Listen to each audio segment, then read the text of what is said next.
दोस्तों, supreme court के एक निर्देश के बाद अब इस चर्चा ने जोर पकड़ लिया है कि हरियाणा सरकार की भवन निर्माण को लेकर दी गई स्टिल्ट प्लस 4 की अनुमति जारी रहेगी या सरकार की इस अधिसूचना पर रोक लग जाएगी। इस बात की चर्चा इसलिए शुरू हुई है क्योंकि सुप्रीम कोर्ट ने हरियाणा सरकार की स्टिल्ट प्लस 4 फ्लोर निर्माण नीति को चुनौती देने वाली विशेष अनुमति याचिका SLP का निपटारा करते हुए याचिकाकर्ता को पंजाब एवं हरियाणा हाई कोर्ट से अंतरिम राहत मांगने की अनुमति प्रदान की है। फिलहाल ये मामला गुरुग्राम से ही जुड़ा है, इसलिए हम गुरुग्राम की ही बात करेंगे।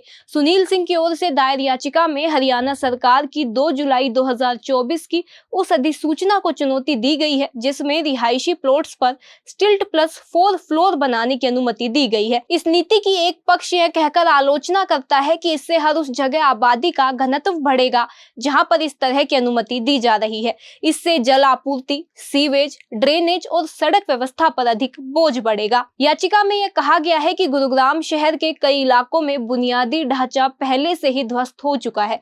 अगर तुरंत कार्रवाई नहीं की गई तो इसका अपूरणीय नुकसान होगा। न्यायमूर्ति BV नागरतना और न्यायमूर्ति KV विश्वनाथन की पीठ ने मामले की सुनवाई करते हुए कहा कि हाई कोर्ट इस याचिका पर अंतरिम राहत सहित इससे जुड़े अन्य विषयों पर विचार करे। याचिका में स्टिल्ट प्लस 4 की नीति के तहत जारी हो रहे नए निर्माणों को स्वीकृति देने पर रोक लगाने, जो निर्माण हो रहे हैं उनके ऑक्यूपेंसी सर्टिफिकेट फिलहाल न दिए जाने और इस बारे में सुप्रीम कोर्ट के किसी सेवानिवृत्त जज की अध्यक्षता में एक स्वतंत्र निगरानी समिति का गठन करने का अनुरोध किया गया है। सुप्रीम कोर्ट ने मामले को गंभीर माना है और याचिकाकर्ता को हाई कोर्ट में जल्द सुनवाई की मांग करने की छूट दी है। मौजूदा समय में सुनवाई की तारीख 30 अक्टूबर निर्धारित है, लेकिन अब अगस्त माह में ही इस पर सुनवाई हो सकती है।